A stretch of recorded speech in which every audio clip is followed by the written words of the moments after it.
And now, moving ahead, I would like to invite Sri Akhilesh Mishra, who is a scholar by heart, being administrator, but he always try to focus his activities towards a scholarship as a DG of Indian Council of Cultural Relations. IGNC is having number of collaborative program, and we have an opportunity to have him in various programs. So again, request you to please provide your views on the book.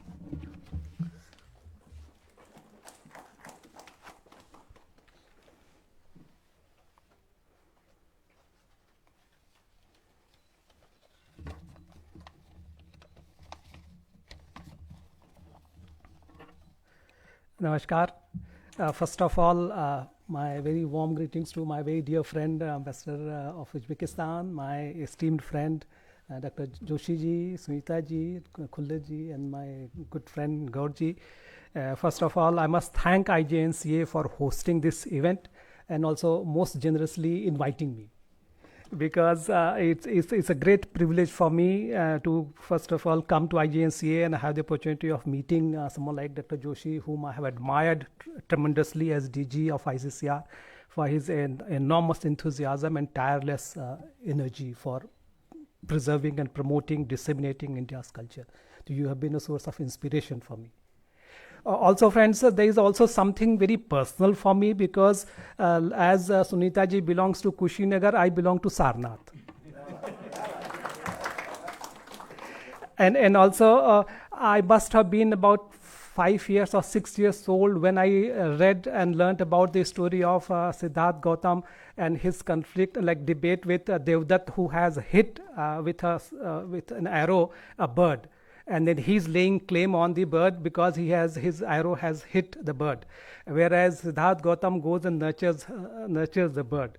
So that had very, very profound impact on me, and since then I have always felt a kind of deep personal connect with Siddharth Gautam. I was fortunate that I have spent a lot of time under the shadow of the Maker Stoop. Therefore, just thinking about Buddha's name and his message stirs my soul.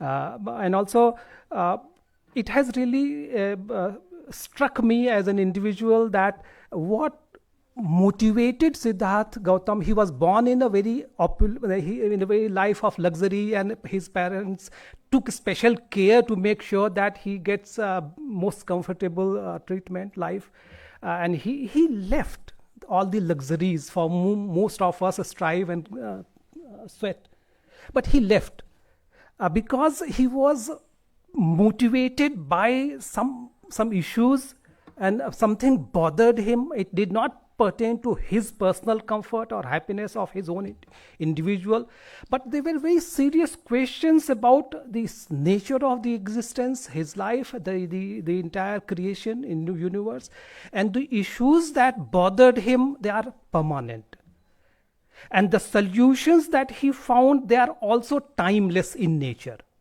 His message is of timeless significance. They are universal, cutting across geographical boundaries, and his message is not only for Buddhists who are followers of Buddha Dhamma, but for the entire humanity. Secondly, I'm a student of science, and I'm very fascinated that unlike some other faiths who are based on faith, that the individual must have faith in certain presumptions. Buddhism does not encourage blind faith, but encourages reasoning, debate, and proper understanding of the nature of the existence and the life and other things. And it was the quest for knowledge, quest for proper understanding of the reality that surrounds us, that actually led Buddha to seek Buddhism, all the spiritual upliftment that he went through. And Buddham yad yaccha bodhavyam yaccha nanyeta bodhyet. Buddha learnt and grasped whatever is there to be understood. Yaccha nanyena bodhyet, which nobody else could have understood or understood. Also, friends, Buddhism is very, very modern in outlook and very scientific in approach. It is like mathematical in its precision about how it argues and how the arguments are advanced. An understanding of the true nature of the reality, the concepts of anitya and anatma and interdependent in the cause-effect dynamic, the pratitya for the Mahayanis.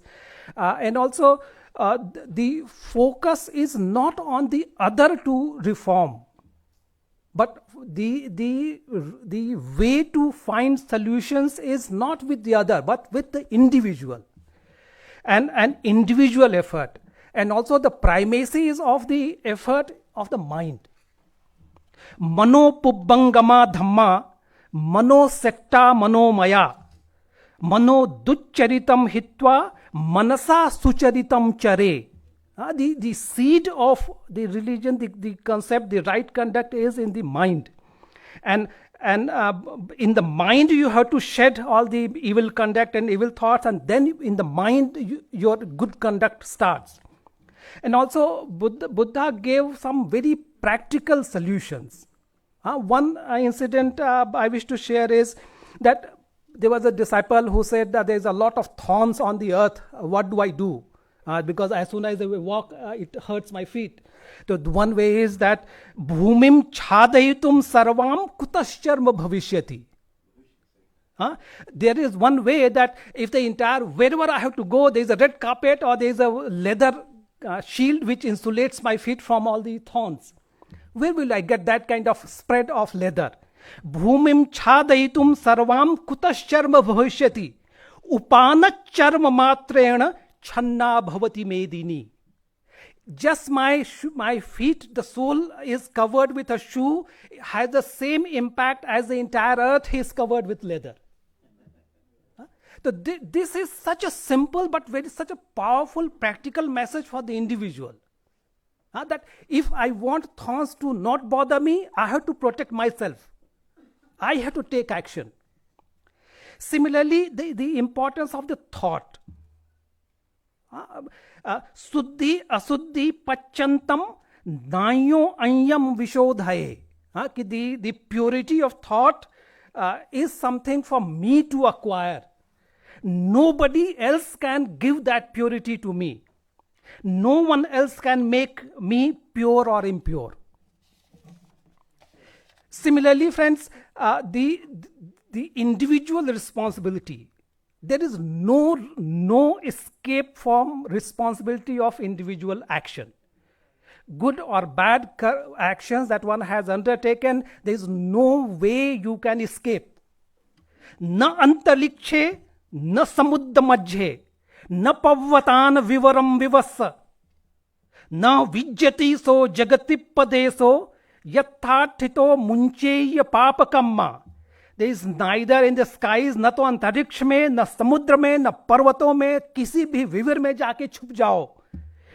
विश्व में कहीं भी ऐसी जगह नहीं है जहां अपने पाप के फल से बच सको. And also Buddha was very categorical that just prayers and chanting and darshan or rituals without the right conduct is futile. Duruhasya hi yogasya सम्यग आचरणम विना न संभवति मुक्तिर्वे केवलम मम दर्शनात्. Just by having my darshan and also whatever difficult yogas and asanas you might do, without the proper conduct, it's all futile. You will not get liberation. And the whole purpose of this message, the Dharmachakra Pravartan, is to rid the entire humanity of suffering forever.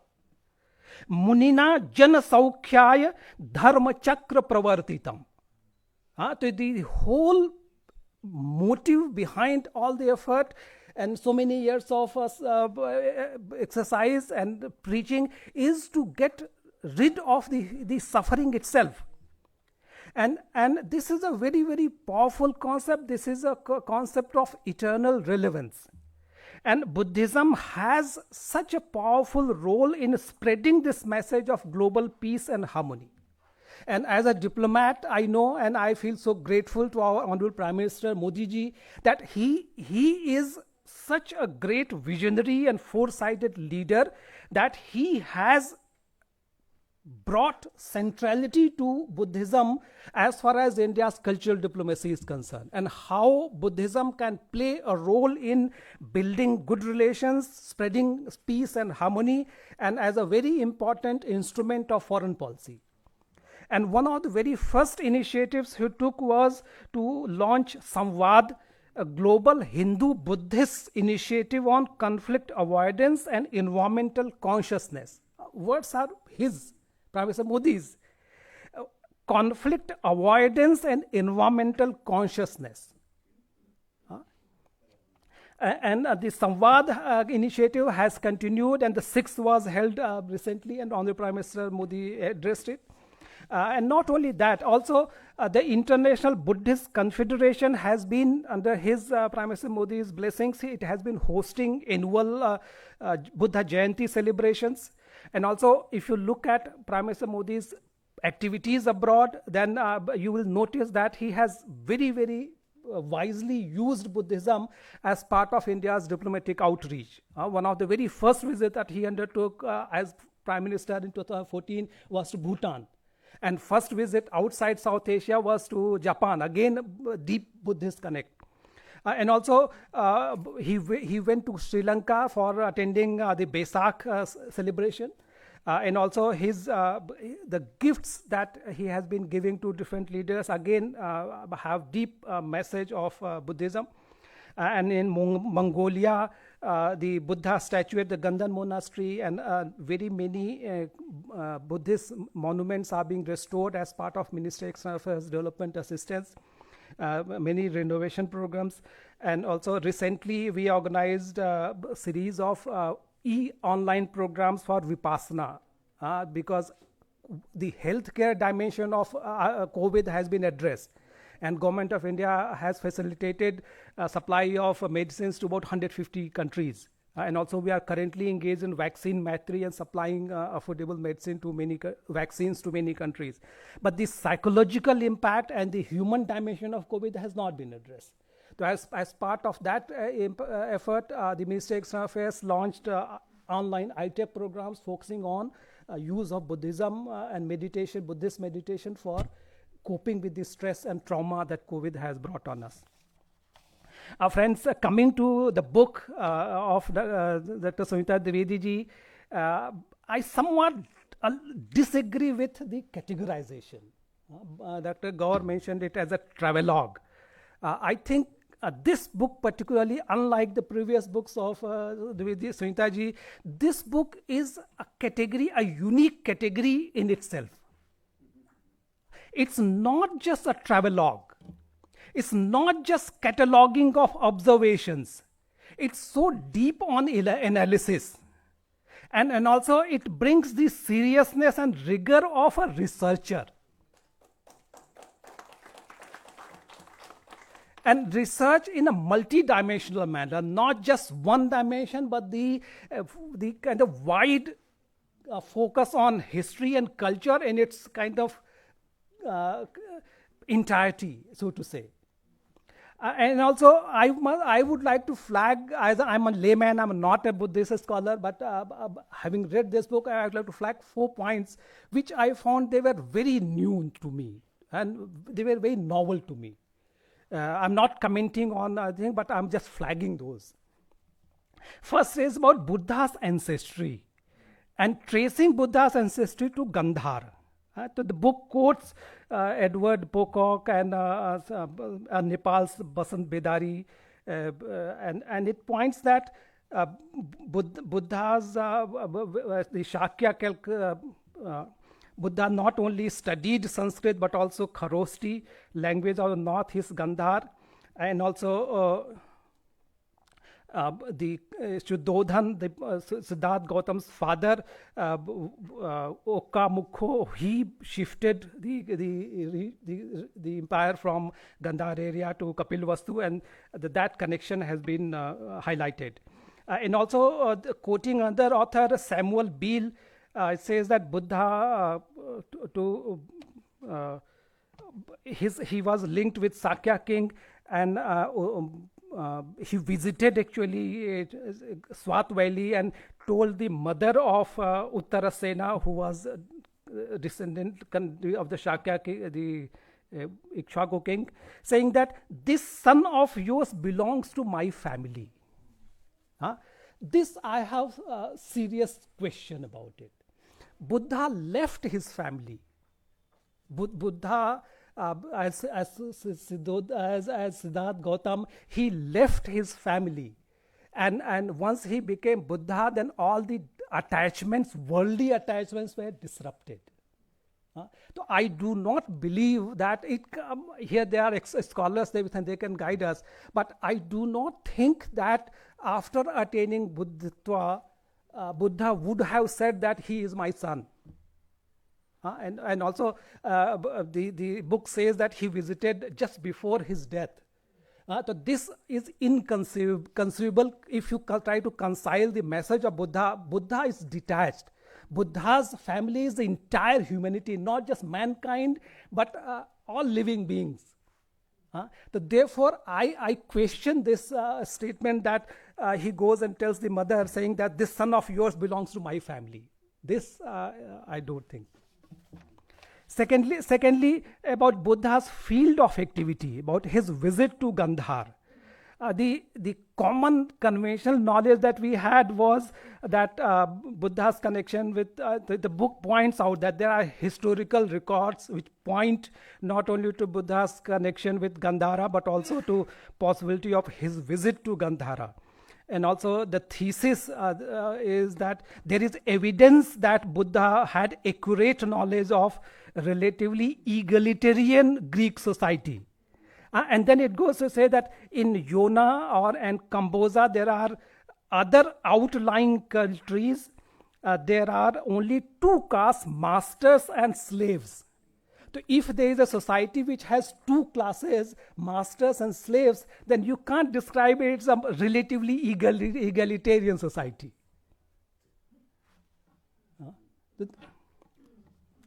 Similarly, there is a quotation from Charles Eliot saying that Buddha visited northeast, west of India and Kashmir. I think, again, I'm reminded of some conversation I had with former very legendary Director General of ASI, Professor Dr. M.N. Deshpande. He was telling me once, many years ago, that think of Buddha, he existed 2005 years ago. And at that time, we did not have this kind of live recording that we have now. Even if you talk about one of the most photographed and recorded personality of our modern India, Jawaharlal Nehru, we don't know which places actually he went. Dr. Rajendra Prasad, who is the only president to serve twice, we don't know which places within India he traveled. So how can you say with certainty that, yeah, this is the point where Buddha touched? So there is a lot of speculation, a lot of theorizing involved. Again, given your research, you are very academic research, it's not a travelogue. So that's why I would like to flag that you can't say that there is evidence that he went and do this and he had accurate knowledge. He did not tell me, he did not tell the author. So there are very, very many indirect inferences which have been drawn, and then is subjective conclusion. Similarly, possibility or that Buddha preached in Gandhar before it was incorporated in Achaemenid Empire, and Buddha visited his clansmen in Swat just before his death at Kushinagar. Again, like this sense of kinship after attaining Buddhatva is a different notion of kinship. It's not limited to Gandhar. Yeah. Secondly, there is a Pakistani book which has been quoted, which says around the 5th century BC, Buddha himself was traveling along and preaching in the ancient cities on this corridor. Again, this needs more verification. A third element is the issue of relics or stupas in Buddha's lifetime. It talks about a Balkh merchant, Trapusa and Bhalika were traveling on the Bengal to Balkh trade route and met Buddha in Sarnath, and that became his first lay disciplines. And Buddha at the time of departure gave them his hair and nail cuttings. And on their return home, they built stupas on these relics. And also it is that it is on record that the first stupas were built in the region of Balkh during the lifetime of Buddha himself. Again, I think this is something the scholars who are here, they can educate us. I found it very, very novel. That Buddha himself did not tell others to worship him. Even Hinayani's treat him, the early followers, initial followers of Lord Buddha, treated him as a human being, not a god or David. And also, I do not think that Buddha, knowing his emphasis on conduct, he would have given his hair and nail. And the entire fight began, like how to make use of and make his body parts permanent, became after he died. I am not sure whether he would have approved of it if he had seen it. हाँ, तो ये research का विषय है कि बुद्धा ने खुद दिया होगा अपने बॉडी पार्ट्स को कि ये नहीं दिया होगा, मतलब नेल या हेयर, तो ये रिसर्च का विषय है. ऐसे ही कि बुद्धा के लाइफ टाइम में ही स्तूपा बनने शुरू हो गए थे कि नहीं शुरू हो गए थे, ये भी आई थिंक और ज़्यादा रिसर्च की ज़रूरत है. चौथा विषय है हिंदू बुद्धिस्ट कॉन्फ्लिक्ट. तो it talks about a statue of Durga Mahishasura Mardini image in a Buddhist monastery. And then it's very again so striking that it's possible that Hindu Shahis installed Durga's image in Buddhist monastery. It is a good example of absorption of Hindi deities in Buddhist pantheon, and also points to the fact that Buddhist shrines were converted into Hindu shrines. Also, it quotes one art historian that though in subordinate position, these Hindu deities made their original importance felt now and then in the Buddhist framework. And also two Pakistani authors, Ashraf Khan and A.G. Lone, that they say around 540 AD, Hun king Mihir Kul attacked Gandhar and the valleys of Kabul and Swat rivers, one of the most flourishing centers of Buddhism, were completely destroyed. And there is a thesis which is advanced that it's a kind of conflict between Hindus and Buddhists, and resulting in destruction of Buddhist monuments. And Huns especially targeted Buddhist centers with the full support of rancorous Brahmins. They demolished monasteries and plundered their wealth with the full assistance of local Hindus who were deprived of royal support since the 3rd century before Christ, after Ashoka descended to the throne. Again, this needs more research, because in India, we inherently had a pluralistic society. In terms of faith, in terms of belief, we always, even before Christianity was born, even before Buddhism as a established Dhamma was established, we had immense plurality and difference of perception, difference of approach within the Sanatan Dharma. And the approach has been to conquer others by argumentation, by Shastrarth.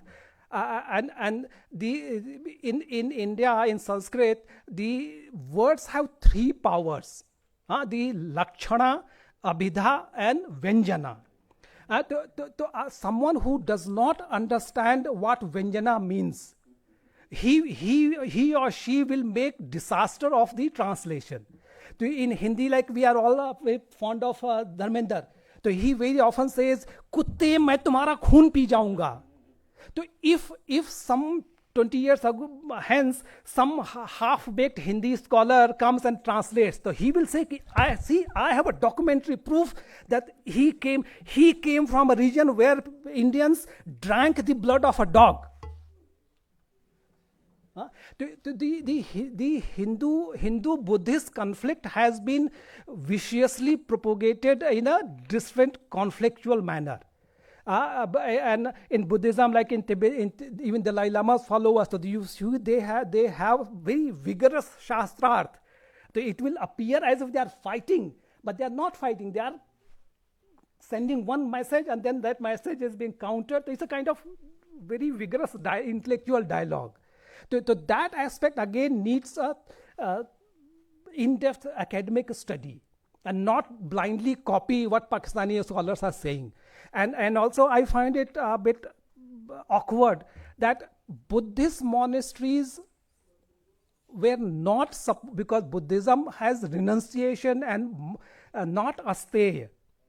You cannot accumulate wealth. So unlike Indian temples, Buddhist monasteries were very frugal and they did not have huge amount of wealth. The Pakistani authors are naturally driven by their extrapolating their experience that some invader comes and he goes and loots the temple. Hindus would not do it. And if they had that kind of vicious animosity, then I live in Sarnath, and that is surrounded by all Hindus. In Varanasi, which is the greatest hub of Hindu religion. I do not think that these statements should be taken on face value. We should do a more rigorous research. Once again, I must thank Sunitaji for inspiring me to do more research, and I'm going to study more. So please have a big round of applause for such a wonderful, yeah. So I take my word back. I say he's a scholar by heart, but he has proved he's a real scholar. and the way he presented each and every aspect and thoroughly gone through the book, each and every point, and connected and reconnected. So thank you, sir, for your wonderful views. And we are honored to have you in this program. And I'm sure Smritaji has taken many points from your talk and would definitely like to